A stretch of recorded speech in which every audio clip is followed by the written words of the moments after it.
Morning everyone, I am Monika Singh and welcome back to target for IQ. आप सबके लिए most important topic है recent case law 2024 के हम आपको डिस्कस कराने वाले हैं। एक एक करके आपको मैं बताने वाली हूँ कि इस केस में क्या हेल्ड हुआ था और इसको हम दोनों लैंग्वेज में लेके आए हैं, हिंदी और इंग्लिश में। आप इसको बिल्कुल अच्छे से मैनेज कर कर देख सकते हैं और साथ में उसके शॉर्ट नोट्स भी तैयार कर सकते हैं साथ साथ वीडियो के। ओके, अब हम पढ़ेंगे सबसे पहला केस लॉ। पहला केस लो है बिल्कुल बहुत जल्दी और कम टाइम में मैं आपको अभी 2024 के कुछ केस लॉज़ कराने वाली हूँ। सबसे पहले बात करेंगे हम फर्स्ट आपका आर्टिकल 42 ऑफ द कॉन्स्टिट्यूशन को लेकर।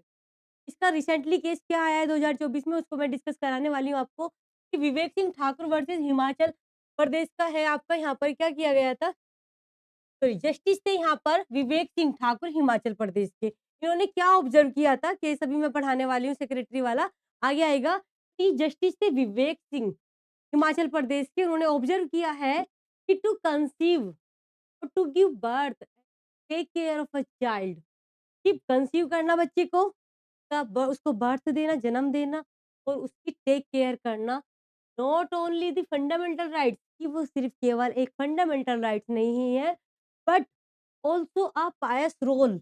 एक तरीके से वो कैसा है, एक पायस रोल प्ले करता है to perform by her for the existence of society. यानी कि सिर्फ किसी मतलब बच्चे को कंसीव करना, जन्म देना उसका और एक तरीके से उसकी टेक केयर करना, सिर्फ एक ये फंडामेंटल राइट ही नहीं है बल्कि एक तरीके से उस महिला की समाज में एग्जिस्टेंस भी उसको शो करता है, दर्शाता है। ये वाली बात ऑब्जर्व की गई थी इसमें कि हिमाचल प्रदेश उच्च न्यायालय के न्यायमूर्ति विवेक सिंह ठाकुर जी ने की पीठ ने क्या कहा था कि गर्भ धारण करना, जन्म देना और बच्चे की देखभाल करना न केवल महिलाओं का मौलिक अधिकार है, सिर्फ मौलिक अधिकार ही नहीं है बल्कि मतलब मौलिक अधिकार के साथ-साथ ये चीज़ भी है, बल्कि उनके अस्तित्व के लिए उनके द्वारा निभाई जाने वाली एक पवित्र भूमिका भी है, कि हाँ, उसका समाज में कोई इस तरीके का एग्जिस्टेंस है। ये वाली बात यहाँ पर आई थी। तो ये ऑब्जर्वेशन थी, ये किस केस में कही गई थी, अब हम उसको बात करेंगे। तो जो जस्टिस हमारे न्यायमूर्ति विवेक सिंह ठाकुर हैं, वो किस केस में कहा था उन्होंने? तो the secretary managing committee of Loreto convent Tara holes school versus share Gupta and others के केस में ये वाली बात हेल्ड की गई थी वुमेन्स को लेकर के। तो आप आर्टिकल 42 पर ये केस मेंशन कर सकते हैं 2024 का जो अभी आया है। आई थिंक बातें क्लियर हुई होगी यहाँ पर, इससे आगे देखेंगे नेक्स्ट हम। तो हाई कोर्ट ने क्या ऑब्जर्व किया था इसी चीज़ को लेकर के, देखिएगा। High court observed that right to become a mother is also one of the most important human rights, कि एक तरीके से यहाँ पे बात की गई थी कि माँ बनना एक तरीके से सबसे महत्वपूर्ण उसका अधिकार है, कि become a mother is also one of the most important human rights and this must be protected at all cost, कि मदर बनने का अधिकार उसका मोस्ट इम्पोर्टेंट ह्यूमन राइट्स है और वो हर हाल में एट ऑल कॉस्ट क्या होना चाहिए, प्रोटेक्ट होना चाहिए। Okay, and therefore provision of maternity benefits act 1961 must be enforced strictly wherever applicable, कि आपका ये क्या है, एक फंडामेंटल राइट्स तो है ही साथ में एब्सोल्यूट मतलब क्या है आपका, उसको हर हाल में प्रोटेक्ट होना चाहिए। और जो हमारा एक एक्ट है benefit act, maternity benefit act 1961 का, वो कैसा होना चाहिए, एनफोर्स स्ट्रिक्टली होना चाहिए, उसमें कोई लूप होल ना हो, एक तरीके से लूप पॉइंट्स ना हो उसका, वो एप्लीकेबल जहाँ पर भी है वो स्ट्रिक्टली फॉलो भी किया जाना चाहिए। ये बात इस केस में ऑब्जर्व की गई थी हमारा। देखेंगे कि माँ बनने का अधिकार भी सबसे महत्वपूर्ण मानव अधिकारों में से एक है और उसे हर कीमत पर संरक्षित किया जाना चाहिए। उसको हर हाल में एट ऑल कॉस्ट प्रोटेक्ट किया जाना चाहिए और इसीलिए मातृत्व लाभ अधिनियम 1961 के प्रावधानों को जहाँ पर भी वो लागू होता है, कैसे लागू किया जाएगा? सख्ती से लागू किया जाएगा। कि उसमें कोई भी एक तरीके से कमी नहीं रहनी चाहिए। सिर्फ़ लॉ बनने से कुछ नहीं होता। लॉ बनने के बाद अगर उसका एनफोर्समेंट नहीं है तो उस लॉ का कोई फ़ायदा नहीं है। हाँ, कोई लॉ बना है और उसका एनफोर्समेंट अच्छे से तो तभी उसका कोई लॉ बनने का फ़ायदा होता है, अदरवाइज़ नहीं। इसका बात हमारा आर्टिकल 42 भी कहता है कि स्टेट जो है वो प्रोविजंस बनाएगा, सिक्योर करेगा just and human condition of work and for maternity relief. ये 42 मैटरनिटी रिलीफ के नाम से जाना जाता है, बहुत इंपॉर्टेंट आर्टिकल है आपका। और इसमें क्या किया गया है, सुरक्षा दी गई है, प्रोटेक्शन दिया गया है, मैटरनिटी रिलीफ दिया गया है यहाँ पर। नेक्स्ट केस हम पढ़ेंगे डॉक्यूमेंट्री एविडेंस को लेकर के। डॉक्यूमेंट्री एविडेंस को लेकर के क्या बात आई है उसको देखेंगे। Recently the Calcutta high court in matter of Pinaki Bandra and others versus Dilip Kumar Bandra and others का केस है। इसमें क्या बात हेल्ड हुई थी कि when documentary evidence is available, अगर आपका डॉक्यूमेंट्री एविडेंस अवेलेबल है, that oral testimony of witness is not sufficient to rebut its probative value. हमारे यहाँ पर बात आती है कि लिखतम के आगे बक्तम की नहीं चलेगी, यानी जो लिखा हुआ उसमें बोल के आप प्रूफ नहीं करेंगे। तो बात बोला गया है, बात बोली गई है यहाँ पर कि अगर डॉक्यूमेंट्री एविडेंस अवेलेबल है, अगर नहीं है वो बात अलग है, लेकिन अवेलेबल है, तो फिर आपका ओरल टेस्टिमनी ऑफ विटनेस की वहाँ पर सफिशिएंट नहीं होगा उसकी वैल्यू को खत्म करने के लिए, तो करने के लिए, खंडन करने के लिए। तो यहाँ पर यही बोला था गया था कि दस्तावेजी साक्ष्य को लेकर के कि हाल ही में कलकत्ता हाई कोर्ट के बारे में बात करेंगे। मिनाती भद्र वाले केस में भद्र और क्या बात की गई थी कि जब दस्तावेजी सबूत उपलब्ध है, गवाह की मौखिक गवाही इसके संभावित मूल्य का खंडन करने के लिए पर्याप्त नहीं है। अगर डॉक्यूमेंट्री एविडेंस अवेलेबल है, तो आप ओरल एविडेंस को प्रायोरिटी नहीं देंगे और वहाँ पर उसका यूज़ ऐज़ उसको खंडन करने के लिए, कॉन्ट्राडिक्ट करने के लिए नहीं किया जाएगा। आई थिंक बातें क्लियर हुई होगी। नेक्स्ट देखेंगे हम यहाँ पर, तो केस नंबर 3 है आपका प्रॉपर्टी को लेकर के। देखो, आपको भी पता है कि राइट ऑफ प्रॉपर्टी जो था हमारा फंडामेंटल राइट था, बट लेकिन 44th अमेंडमेंट 1978 से क्या किया गया था, उसको राइट टू प्रॉपर्टी को फंडामेंटल राइट से हटा करके एज़ अ लीगल राइट उसको कंसीडर किया गया था। बात करेंगे right to property as a legal right या कॉन्स्टिट्यूशनल राइट भी उसको हम बोल देते हैं। देखिएगा, justice Siddharth Raj Chaudhary of Calcutta high court ने एक ऑब्जर्वेशन दी है, इस चीज़ को लेकर के जो स्टेट्स है ना, वो रेस्पॉन्सिबल होंगे और वो प्रोटेक्ट करेंगे राइट टू प्रॉपर्टी को। कि स्टेट्स रेस्पॉन्सिबल हैं कि वो प्रोटेक्ट करेंगे किसको? Right of property. जो राइट है ना प्रॉपर्टी का उसको प्रोटेक्ट करेंगे, उसको संरक्षित करेंगे। ये बात किसके और कौन-सा आर्टिकल है वो हमारा आर्टिकल है अंडर आर्टिकल 300 ए, जो आपका फंडामेंटल राइट से अब 300 ए में पहुँच गया है। कौन-सा केस है वो? तो state of West Bengal versus Anchita Roy. Okay, Anchita Rai का केस है यहाँ पर। और अगर हम बात करेंगे तो आपको पता ही है एक तरीके से कि हमारे आर्टिकल 91 एफ एंड आर्टिकल 31 में राइट टू प्रॉपर्टी के बारे में बताया गया था। अब जो 300 ए में पहुँच गया है एज़ अ लीगल राइट या कॉन्स्टिट्यूशनल राइट वो बना दिया गया है। तो यहाँ पर बात की गई थी इस केस में कि जो भी हमारा एक तरीके से कॉन्स्टिट्यूशनल राइट है ना, राइट टू प्रॉपर्टी, तो उसको प्रोटेक्ट किया जाना है, उसको हर हाल में क्या किया जाना चाहिए, वो स्टेट की ज़िम्मेदारी है कि राइट टू प्रॉपर्टी को प्रोटेक्ट किया जाए। एक नया सेक्शन आपका आता है 364 का ए। 364 ए ऑफ आईपीसी पर एक केस है Neeraj Sharma versus state of Chhattisgarh. इसमें हेल्ड हुआ था कि the act of a kidnapping 364 में बात किडनैपिंग अबडक्शन की आएगी। Abduction prosecute must prove the demand of ransom. 64 A ransom के बारे में बात करता है कि फिरौती के लिए जो किडनैपिंग होती है वो 364 ए में आती है। यहाँ पर यही वाली बात आती है, कोर्ट ने हेल्ड किया कि एक्ट ऑफ किडनैपिंग और अबडक्शन हो रहा है 364 ए में, तो प्रूव करना पड़ेगा कि वास्तव में डिमांड की गई थी फिरौती की, demand for ransom. Okay, demand की गई थी रैंसम के लिए, coupled with the threat to life of a person who has been kidnapped और अबडक्टेड, कि अगर आपने फिरौती नहीं दी, तो उसकी लाइफ को खतरा हो सकता है, उसको प्रॉब्लम क्रिएट हो सकती है, उसकी क्या हो सकती है, जान को हानि हो सकती है। तो यहाँ पे यही बात की गई थी कि अपहरण या अपहरण के कर्ते के लिए अभियोजन पक्ष के किसी व्यक्ति को या उसको या उसके फैमिली मेंबर्स को जीवन के लिए खतरे के साथ-साथ फिरौती की माँग को साबित करना होगा। तो अपहरण या अपहरण कर लिया गया है, अपहरण कर लिया गया है। कि अगर बात की जाती है कि 364 ए अप्लाई करना है, तो ये भी दिखाया जाएगा कि उस जान को खतरा था और ये भी बात प्रूव करनी पड़ेगी कि हाँ, आप लोगों से फिरौती की माँग की गई थी, डिमांड फॉर रैंसम थी या नहीं, ठीक है? कि फिरौती के लिए आपसे डिमांड की गई थी या नहीं।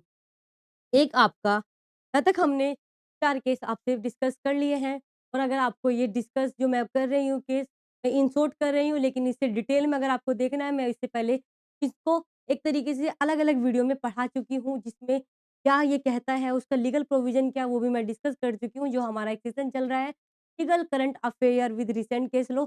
आज ये पूरा ब्रीफ है, जितना भी मैंने इसको डिस्कस किया है आपसे पहले। अब हम बात करेंगे कॉन्स्टिट्यूशनल लॉ। कॉन्स्टिट्यूशनल लॉ में बात करेंगे आर्टिकल 20 का, सब क्लोज़ 3। कौन-सा? आर्टिकल 20 का सब क्लोज़ 3 है। बात करेंगे यहाँ पर कौन-सा केस है? दिल्ली हाई कोर्ट का है, संकेत भद्रेश मोदी वर्सेस सीबीआई का केस है एंड अनदर्स। इसमें क्या बात हेल्ड हुई थी? हेल्ड हुआ था under the provision of article 20 sub clause 3 of constitution and accused can not be coerced. Accused को सेल्फ इंक्रिमिनेशन के नाम से हम 20 सब क्लॉज 3 को जानते हैं कि an accused can not be coerced to reveal करने के लिए या डिस्क्लोज करने के लिए। क्या डिस्क्लोज और रिवील करने के लिए? कि पासवर्ड या कोई any other details, similar details of the digital device. तो डिजिटल डिवाइस की कोई एक तरीके से क्या है, पासवर्ड है, कोई एक तरीके से उसका लॉक सिस्टम है या कुछ भी करने के लिए कोई डिटेल्स के बारे में बात की गई है। अगर कोई ड्यूरिंग इंटेरोगेशन माँगता है, तो आप उसको कोर्स नहीं करेंगे, से नहीं ली जाएगी। ये वाली बात आती है इसी केस में। दिल्ली उच्च न्यायालय ने माना कि संविधान की धारा जो 20 का 3 है के प्रावधानों के तहत किसी आरोपी को डिजिटल उपकरणों के पासवर्ड या किसी अन्य समान विवरण को प्रकट करने या खुलासा करने के लिए मजबूर नहीं किया जाएगा। मना किया गया कि आप उसको मजबूर वहाँ पर नहीं करोगे, ये वाली बात इसमें हेल्ड हुई थी। और आर्टिकल 20 के सब क्लॉज़ 3 को हम सेल्फ इंक्रिमिनेशंस के नाम से भी जानते हैं।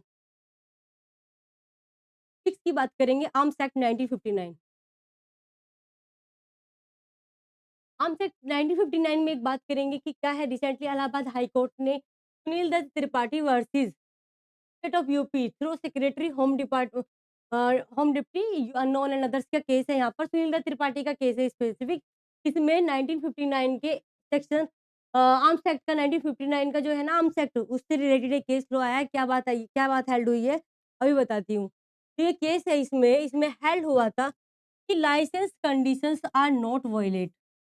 क्योंकि इसमें लाइसेंस कंडीशंस होती है कि अगर आप मतलब लाइसेंस मिल गया है लेकिन वो उसका लाइसेंस रद्द हो सकता है अगर ये कंडीशन वायलेट होती है। तो इसमें एक बात आई थी कि licence condition are not violate, वो वायलेट नहीं होगी व्हेन पिस्टल आर फायर्ड, अगर पिस्टल से फायर किया गया है, किस पर्पज़ के लिए? For the purpose of self defence.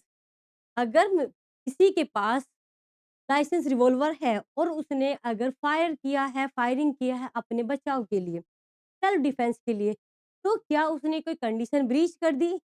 क्या उसका लाइसेंस अब रद्द हो जाएगा?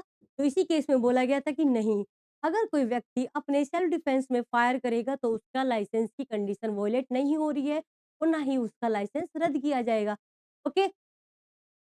And does not appear to be an offence under section 30। Section 30 of जो है ना आर्म्स एक्ट का, वो इसी बारे में बात करता है कि लाइसेंस रद्द होने की। तो यहाँ पे बोला कि नहीं। माना गया कि जब आत्मरक्षा के उद्देश्य से पिस्तौल से गोली चलाई जाती है तो लाइसेंस शर्तों का उल्लंघन नहीं होता है और धारा के तहत अपराध प्रतीत नहीं होता है, जो हमारा आता है सेक्शन 30। कौन-सी धारा है जिसमें नहीं होगा? तो सेक्शन 30 है हमारी आर्म्स एक्ट की। एक डोमेस्टिक वायलेंस के बारे में कंप्लेंट की बात आती है, केस है, बहुत इंपॉर्टेंट केस है। नाम देखेंगे आपका, रिसेंटली बॉम्बे हाई कोर्ट का ये मैटर है। मिसेस शेबा मोहसिन पठान @जेहा Isaq Pathan and others versus state of Maharashtra का ये केस है। इस केस में क्या हेल्ड हुई, इसकी हेडिंग देखेंगे। यहाँ पर कंप्लेंट की जा रही है डोमेस्टिक वायलेंस। तो इसमें हेल्ड हुआ, क्या हेल्ड हुआ? देखिएगा, इसमें हेल्ड हुआ आपका कि complaint filed under the provision of protection of women of domestic violence, डीवीएट जिसको हम बोलते हैं, अगर by a mother in laws के द्वारा किया जा रहा है। मदर इन लॉज़ कर रही है किसके against? Against her daughter in law. क्या मदर इन लॉ किसके अगेंस्ट कर रही है? डॉटर इन लॉ के अगेंस्ट। तो क्या वहाँ पर वो कर सकती है? वो मेंटेनेबल है? डॉटर इन लॉ अगेंस्ट कर रही है वो तो मान लिया जाएगा, लेकिन अगर डॉटर इन लॉ के अगेंस्ट हो रही है मदर इन लॉज़ के द्वारा, तो तब क्या वो मेंटेनेबल होगी यहाँ पे डोमेस्टिक वायलेंस एक्ट के उसमें? तो इसका राइट आंसर होगा यस, होगी। It's maintainable. यस, वो मेंटेनेबल है। उसको मेंटेन वहाँ पर किया जा सकता है, अप्लाई किया जा सकता है सेक्शंस रूल्स। एक नेक्स्ट आपका बहुत इम्पोर्टेंट केस है, आई थिंक यहाँ तक समझ में आई होगी। 7 केस हम डिस्कस कर चुके हैं। मैं आपको सिर्फ इतना बता रही हूँ कि मेन केस क्या है और उस केस में क्या हेल्ड हुआ। नेक्स्ट पढ़ाने वाली हूँ आपका 8। ये है आपका direction for activity disposal of bail application. क्या बात करता है ये? बात करते हैं आपका, जब बेल एप्लीकेशन आएगी तो आप जब डिस्पोज ऑफ करेंगे तो डायरेक्शंस आपको फॉलो करनी पड़ेंगी। रिसेंटली जो बेंच है आपका, justice Bala Trivedi and Satish Chandra, उन्होंने कुछ डायरेक्शंस दी हैं किसको लेकर के, हाई कोर्ट को, कि आपको स्पीडी डिस्पोज़ल ऑफ करना है। स्पीडी डिस्पोज़ल ऑफ क्या? कि अगर कोई बेल एप्लीकेशन आती है तो उसको आपको एक्सटेंशन नहीं देना है, टाइम नहीं बढ़ाना है, बल्कि आपको जल्दी से जल्दी उसका क्या करना है, एक तरीके से डिसाइड करना है कि बेल देनी है या नहीं देनी है, उसके बारे में। बेल एप्लीकेशन का। कैसा करना है, स्पीडी डिस्पोज़ल ऑफ करना है बेल एप्लीकेशन का, बट में कुछ डायरेक्शंस भी दी गई हैं कि आप जब बेल देंगे तो कुछ वो डायरेक्शंस को ध्यान में रखेंगे। अगर डायरेक्शंस को फुलफिल मतलब एक तरीके से करना है, सब कुछ सही है तो बेल दी जा सकती है, अदरवाइज़ नहीं। नेचर वगैरह सब कुछ देखा जाता है ऑफेंस का। और ये बात अगर हम बात करेंगे बेल से रिलेटेड कौन से केस में आई थी, तो ये ऑब्जर्वेशन हमारा केस का है आपका Rajanti Devi at the rate Rajanti Kumari versus Union of India. Rajanti Devi का है ये आपका यूनियन ऑफ इंडिया। ओके, ये तो हमारी बात हो गई यहाँ तक। नेक्स्ट बेल से रिलेटेड डायरेक्शंस हो गई। एक आपका मोस्ट इम्पोर्टेंट केस मैं आपको पढ़ाने वाली हूँ, जिसका नाम है क्या, कि ऑर्डर ऑफ मेंटेनेंस, रख-रखाव के आदेश के बारे में बात करेंगे। ये झारखंड का है। झारखंड हाई कोर्ट का ये केस है। Recently the Jharkhand high court in the matter of Ashok Kumar Singh versus state of the Jharkhand and others, उन्होंने हेल्ड किया कि once the marital relationship is, अगर मैरिटल रिलेशनशिप ही डिस्प्रूव्ड हो गई है, there can not be any order for maintenance under the provision of section 125। 125 में देखते हैं वाइफ को, पेरेंट्स को, बच्चों को क्या है, अधिकार है मेंटेनेंस लेने के लिए। यहाँ पर वाइफ के बारे में बात करेंगे कि जब वो मैरिज स्टेटस या मैरिटल स्टेटस ही नहीं है, वाइफ की कैटेगरी में आती नहीं है, एंड वो एक तरीके से, तो क्या वो मेंटेनेंस ले सकती है? नहीं, वहाँ पर बोला गया कि नहीं लिया जा सकता। रिलेशनशिप ही डिस्प्रूव्ड हो गई, तो can not be any order for maintenance under section 125 of CrPC. 125 में सीआरपीसी में नहीं आ सकती, और ना ही वो एक तरीके से मेंटेनेंस ले सकती है। ओके, कि अशोक कुमार के केस में बोला गया था कि एक बार वैवाहिक संबंध अस्वीकृत हो जाने पर सीआरपीसी की धारा 125 के प्रावधानों के तहत भरण-पोषण का कोई आदेश नहीं दिया जा सकता। ये हो गया हमारा क्वेश्चन केस नंबर 9 हो चुके हैं, 10 मैं आपको पढ़ाने वाली हूँ। 10 है आपका कि अगर कोई वॉइड एंड वॉइडेबल मैरिज से चिल्ड्रन होते हैं तो उनका स्टेटस क्या होगा? उसके बारे में, और उनके क्या राइट्स होंगे उनको देखें। Childrens from void and voidable marriage, ये केस है आपका Raja Gounder others versus Singhdan and others का केस है। राजा गोंडर का केस है, ये आपको ध्यान रखना है यहाँ पर। ओके, इसमें क्या बात बोली गई थी कि जो चिल्ड्रन है ना, जो बोर्न हो रहे हैं किससे, चाहे वो वॉइड हो या वॉइडेबल मैरिज हो, कोई सी भी हो, चाहे वो वॉइड हो चाहे वो वॉइडेबल मैरिज से है, बट हम उनको कंसिडर करेंगे कैसे, लेजिटिमेट चाइल्ड, नॉट इलेजिटिमेट, कैसे करेंगे, लेजिटिमेट करेंगे, और उनके पास वो सब राइट्स होंगे जो एक मतलब, चाहे वो रेगुलर मैरिज के से जो के बच्चों के जो अधिकार होते हैं, कोई अधिकार वॉइड एंड वॉइडेबल मैरिज के जो बच्चे होंगे उनका भी सेम अधिकार होगा, क्योंकि हम उनको कंसीडर कर रहे हैं कैसा, लेजिटिमेट कर रहे हैं। Okay, and will be treated as a successor, उनको सक्सेसर माना जाएगा। The property of a common ancestors, जो कॉमन एंसेस्टर्स है ना, उनकी प्रॉपर्टी में वो सक्सेसर के रूप में आएँगे, क्योंकि उनको लेजिटिमेट माना गया, उनके पास सारे अधिकार ऐसे ही हैं जैसे कि रेगुलर मैरिज के बच्चों को होते हैं। आगे देखेंगे नेक्स्ट, एक सेक्शन आता है 420, आईपीसी का सेक्शन है 420, के बारे में डिस्कस करेंगे। क्या हेल्ड हुआ था यहाँ पे देखेंगे। Recently Supreme Court in matter of Mariyam Faisuddin and others का केस है ये। ये क्या बात हुई थी? ये state by Adugodi police station and others, इसमें हेल्ड हुई थी order to attract the provision of 420 420 of the IPC, the prosecution has not only proved that accused has cheated someone, but also that by doing so he has dishonestly induced the person who is cheated to deliver property। ये बात क्या कह दिया इसने? इसने ये कह दिया कि जब आप 420 का कोई केस लगा रहे हैं, वहाँ पे प्रोसिक्यूट किया जा रहा है, तो यहाँ पर और उसको यही प्रूफ नहीं करना है कि उस एक्यूज़ के साथ चीट किया गया था, किसी ने चीट किया था, बट उसको ये भी प्रूफ करना होगा बाय डूइंग सो, उसके ऐसा चीट करने से ही has dishonestly induced the person, ने क्या कर दिया है, डिसहोनेस्टली पर्सन को इंड्यूस कर दिया है, किया गया है, जो चीटेड हुआ है, जिसके साथ चीट किया गया था। ये वाली बात कही गई थी कि 420 के प्रावधानों को आकर्षित करने के लिए अभियोजन पक्ष को न केवल यह साबित करना होगा कि आरोपी ने किसी को धोखा दिया है, सिर्फ धोखा देना ही प्रूफ नहीं करना है, बल्कि है भी कि ऐसा करके उसने बेईमानी से प्रेरित किया है, कि ऐसा करने के लिए उसने क्या किया है उसको बेईमानी से प्रेरित किया है और वह व्यक्ति जिसे संपत्ति वितरित करने के लिए धोखा दिया गया हो कि हाँ, उसको जिसको प्रॉपर्टी मतलब इंड्यूस प्रॉपर्टी डिलीवर की जा रही है, ली जा रही है, तो वहाँ पर क्या किया जा रहा है, इंड्यूस किया जा रहा है। तो दोनों बात प्रूफ करनी होगी कि चीट किया गया था और उसके उस काम को करने के लिए उसको इंड्यूस भी किया गया था। अब मैं आपको पढ़ाने वाली हूँ एक बहुत इम्पोर्टेंट और जो बहुत ही ज़्यादा अभी एक तरीके से चर्चा में भी रहा है ये सप्तपदी का केस। ये केस है आपका Ajay Kumar Jain versus state of MP का ये केस है।